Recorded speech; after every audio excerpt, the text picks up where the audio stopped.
Oke, selamat datang kembali. Kita langsung mulai saja ya. Karena materi yang Anda berikan kali ini, wah, terus terang, ini benar-benar liar. Hahaha, liar itu kata yang tepat. Sumber-sumber ini ngasih gambaran yang sangat provokatif. Amerika Serikat itu bukan cuma lagi krisis, tapi ada di ambang perang saudara kedua. Dan di saat yang sama, di sisi lain dunia, Vladimir Putin disebut-sebut lagi main catur tingkat tinggi. Betul. Dengan satu tujuan, meruntuhkan apa yang disebut Kekaisaran Amerika. Dan ini bukan sekedar kumpulan berita biasa, ya. Ini rangkaian argumen yang saling nyambung dari kanal Predictive History. Tepat. Mereka menghubungkan titik-titik antara perpecahan di dalam Amerika, strategi geopolitik Rusia, sampai prediksi perang besar dengan Iran. Ini kayak nyusun puzzle yang gambaran akhirnya, jujur aja, cukup mengerikan. Betul sekali. Jadi misi kita hari ini adalah membongkar prediksi-prediksi berani ini. Bukan buat membenarkan atau menyalahkan ya, Tentu. tapi untuk memahami logikanya. Mari kita bedah bareng-bareng. Oke, kita mulai dari fondasinya dulu. Kondisi internal Amerika Serikat. Fondasi yang goyah. Nah, itu dia.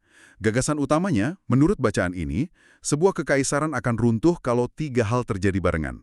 Dan katanya, Amerika lagi mencentang semua kotaknya. Betul. Faktor pertama yang mereka sebut itu overextension atau pengembangan diri yang berlebihan. Itu didorong oleh hubris kan, kesombongan strategis gitu ya. Persis. Logikanya sederhana. Amerika terlibat di terlalu banyak konflik, di terlalu banyak tempat, pada saat yang bersamaan. Contohnya, Mereka menekan Rusia di Ukraina, menghadapi proksi Iran di Timur Tengah, dan pada saat yang sama, terlibat perang dagang skala besar sama Tiongkok. Sumber dayanya jadi tersebar terlalu tipis. nah, dan itu langsung nyambung ke faktor kedua kan, utang. Tepat sekali. Karena semua perang ini kan butuh biaya yang gila-gilaan. Sumbernya nyebut angka 35 triliun dolar. Itu saya bahkan nggak bisa bayangin nolnya ada berapa. Dan disinilah ironinya. Kemampuan Amerika buat nyetak dolar sebagai mata uang cadangan dunia yang sering disebut hak istimewa selangit itu, Justru jadi kelemahan. justru jadi titik lemahnya sekarang. Dulu itu kekuatan, sekarang itu kayak kecanduan. Tiap ada masalah, solusinya ya cetak uang lagi, nambah utang lagi. Fondasi ekonominya jadi rapuh banget. Jadi kayak lingkaran setan ya. Makin mereka perang buat mempertahankan status kekaisarannya, makin dalam mereka masuk ke lubang utang. Yang justru melemahkan kekaisaran itu dari dalam. Oke, itu 2 faktor. Terus ada faktor ketiga. Dan menurut saya ini yang paling bikin merinding. Perpecahan internal. Nah, ini dia intinya argumen perang saudara kedua. Perpecahan ini bukan lagi sekedar beda pendapat politik antara Demokrat dan Republik. Udah lebih dalam dari itu ya. Jauh. Ini sudah jadi perang budaya. Di satu sisi ada visi Amerika sebagai kekaisaran global yang sekuler, multikultural. Di sisi lain visi Amerika sebagai negara Kristen kulit putih yang isolasionis. Dua visi ini katanya udah nggak bisa didamaikan lagi. Dan sumbernya menyoroti runtuhnya narasi pemersatu. Hal-hal kayak American Dream itu udah nggak dipercaya lagi sama banyak orang. Mitosnya udah hancur. Bahkan ada satu statistik yang dikutip, yang terus terang bikin saya berhenti sejenak. Katanya, 1/4 anak muda Amerika sekarang percaya kalau Osama Bin Laden itu orang baik. Wow. Terlepas dari akurat atau enggaknya survei itu ya, fakta bahwa narasi semacam itu bisa dapat tempat, itu menunjukkan betapa retaknya cerita bersama bangsa itu. Tepat. Dan keretakan itu diperparah sama kesenjangan ekonomi yang ekstrim. Ada konflik antara apa yang disebut kekaisaran versus demokrasi. Maksudnya gimana tuh? Sumber ini ngasih contoh, perang di Irak dan Afghanistan itu kan menguntungkan Wall Street, kontraktor militer. Sementara yang nanggung bebannya siapa? Ya rakyat biasa. Lewat pajak, utang, dan nyawa anak-anak mereka. Ini menciptakan rasa nggak percaya yang mendalam ke pemerintah ya. Pasti. Dan yang bikin ini semua jadi bom waktu adalah militarisasi masyarakat. Ada angka yang disebut di sini, lebih dari 434 juta pucuk senjata ada di tangan warga sipil. Gila sih. Itu sekitar 1,3 senjata untuk setiap pria, wanita, dan anak-anak. Angka itu susah banget dibayangin. Ini bukan lagi perpecahan opini.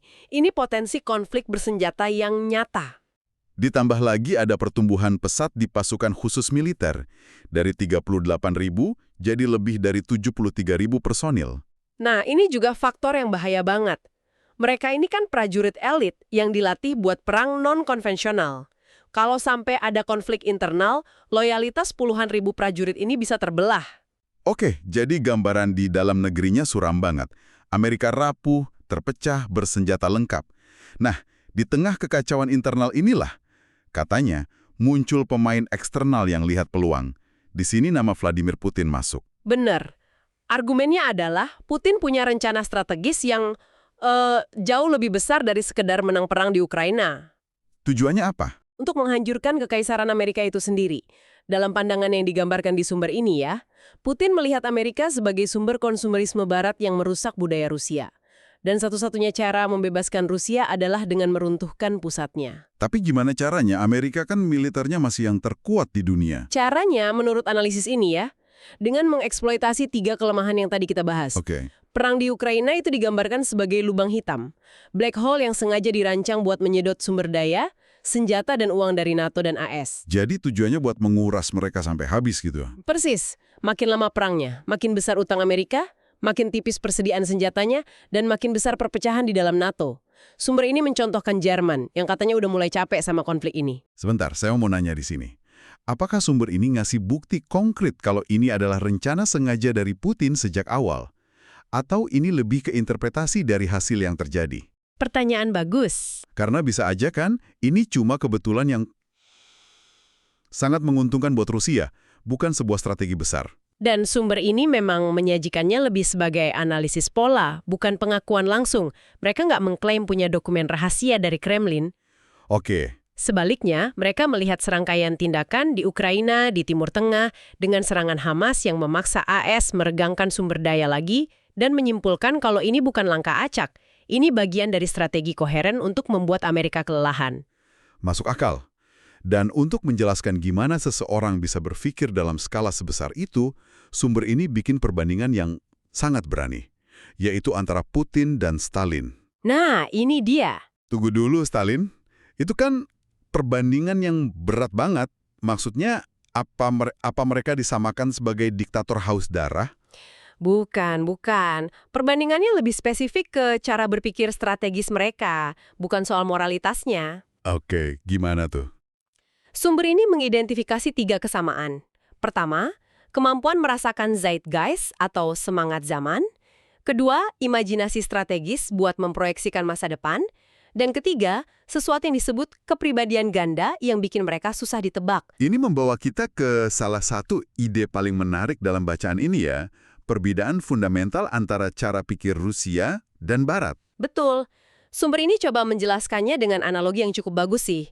Kalau pola pikir Barat atau Inggris itu kayak bangun sesuatu pakai balok Lego. Empiris, logis, harus ikut instruksi. Tepat. Bagus banget buat bangun birokrasi atau perusahaan teknologi. Tapi sulit melahirkan pemikir besar yang melompat keluar dari sistem. Nah, kalau pola pikir Rusia? Digambarkan lebih kayak memahat patung dari sebongkah batu besar. Prosesnya intuitif, nggak ngikutin aturan baku, luas, bahkan cenderung mistis. Fokusnya itu ke visi akhir yang besar. Sistem inilah yang katanya memungkinkan munculnya sosok kayak Putin atau Stalin. Oke, mari kita recap sebentar. Jadi, kita punya Amerika yang rapuh di dalam, dan Putin yang secara aktif dan strategis mengeksploitasi kerapuhan itu dari luar. Sekarang prediksinya jadi lebih spesifik dan berbahaya. Soal Iran. Domino berikutnya. Sumber ini bilang, Amerika sedang jalan lurus menuju perangkap di sana. Pertanyaan saya, kenapa? Dengan semua analis intelijen dan ahli strategi yang mereka punya, kok bisa mereka masuk ke perangkap? Jawabannya, sekali lagi, hubris. Kesombongan. Khususnya kesombongan yang lahir dari doktrin militer shock and awe. Dari perang Irak 2003 itu ya? Betul. Keberhasilan yang sangat cepat waktu itu menciptakan keyakinan arogan di kalangan petinggi militer AS bahwa mereka bisa menang perang apapun, dimanapun, dengan cepat dan murah. Mereka merasa tak terkalahkan. Tapi kan Iran sama sekali bukan Irak. Sumber ini menggambarkannya jelas banget. Beda total. Iran itu benteng pegunungan, populasi 90 juta jiwa yang sangat nasionalistis. Pasukan AS yang masuk ke sana bakal gampang banget dikepung, jalur pasokannya diputus. Ini dibandingkan dengan kesalahan strategis terbesar dalam sejarah, kayak invasi Athena ke Sisilia atau Amerika di Vietnam. Bencana yang sudah bisa diperkirakan. Nah, Disinilah misterinya. Kalau ini jelas-jelas perangkap, kenapa kok banyak pihak yang kelihatannya malah pengen perang ini terjadi? Dan sumber ini kemudian memetakan motivasi dari setiap pemain kunci. Ini menarik banget. Oke, kita bedah satu-satu. Siapa aja pemainnya? Pertama, tentu saja, sebagian dari militer AS sendiri. Mereka terjebak dalam kesombongan shock and awe itu. Dan katanya juga kecanduan uang mudah dari ekonomi finansial yang bergantung pada dominasi militer global. Oke, lalu kedua. Iran, khususnya faksi garis keras seperti IRGC, Korps Garda Revolusi Islam. Mereka digambarkan sebagai kelompok fanatik religius yang benar-benar percaya kalau perang apokaliptik dengan setan besar atau Amerika itu takdir mereka. Sumber ini bahkan berspekulasi sangat jauh ya kan, sampai menuduh IRGC mungkin terlibat dalam kematian presiden mereka sendiri, Ebrahim Raisi. Benar, karena Rayasi dianggap terlalu hati-hati, jadi penghalang untuk perang. Itu salah satu spekulasi paling ekstrimnya. Gila. Lalu ada pemain ketiga, Israel. Menurut argumen ini, tujuan utama Israel kan jadi kekuatan hegemonik tunggal di Timur Tengah. Jadi, strategi optimal buat mereka adalah Menjebak musuh bebuyutan mereka, Iran, dan pelindung mereka yang makin gak bisa diandalkan, Amerika. dalam sebuah perang yang saling menghancurkan. Tepat. Dengan begitu, Israel bisa menyingkirkan kedua ancaman terbesarnya sekaligus. Dan terakhir, Donald Trump. Gimana dia masuk ke dalam kalkulasi rumit ini? Nah, ini bagian yang cerdik dari analisisnya. Perang yang nggak bisa dimenangkan di Timur Tengah justru akan memperkuat posisi Trump secara politik. Kok bisa? Sumber ini berargumen, Trump bisa pakai perang itu untuk menyalahkan Deep State atau elit Washington.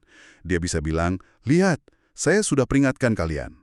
Lalu dia bisa menggalang basis pendukungnya yang anti-perang. Jadi kekacauan di Timur Tengah justru jadi aset politik buat dia. Luar biasa, jadi kita punya kesombongan militer, manuver geopolitik, fanatisme agama, dan kepentingan politik domestik, yang semuanya mendorong ke arah yang sama, perang. Tapi, argumen dari sumber ini nggak berhenti di situ. Belum. Mereka menunjuk pada sesuatu yang jauh lebih dalam, jauh lebih aneh, dan terus terang kedengarannya hampir nggak bisa dipercaya sebagai motor penggerak utamanya. Dan inilah bagian yang akan membuat kita benar-benar mempertanyakan cara kita memandang sejarah dan politik global.